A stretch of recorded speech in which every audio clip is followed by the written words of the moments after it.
America faces tough economic and energy challenges. We need to create more jobs, encourage economic growth, and find new sources of clean energy. Fortunately, there is an existing technology that can help us meet these needs. It's called gasification. It's a proven way to create both clean energy and raw materials for American factories. Gasification converts coal and other carbon-based fuels into a synthesis gas that can be used in the same way as natural gas, the primary raw material for many manufacturers. The most precious commodity that a chemical company can have is low-cost feedstock. To be able to take that feedstock and use it to make a chemical of much higher value is where we ultimately create the margin that we use to grow our business and serve our customers. With gasification, you can take coal or other resources, convert those to gas, make those chemicals, fertilizers, and fuels, keep jobs in the U.S. and economic growth here.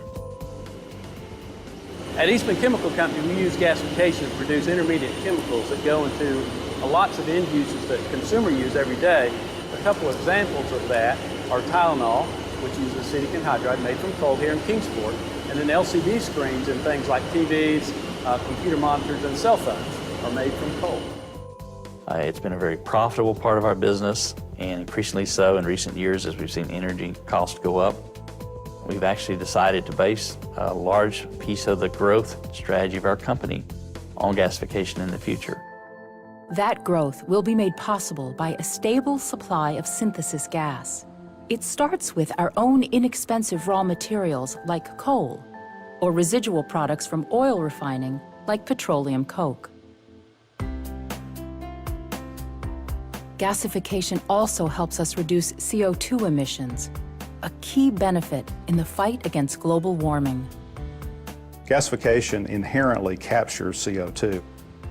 We like to consider gasification as CO2 removal ready. The technology that's even in operation at our plant is capable of recovering CO2 from the synthetic gas that we create. The government is now poised to regulate carbon dioxide emissions. It's a change that will make energy more expensive, but it will also give a real cost advantage to gasification plants. With the high price of natural gas and the tightening of a lot of the EPA rules and their enforcement, we're starting to see where the economics are playing in the favor of gasification.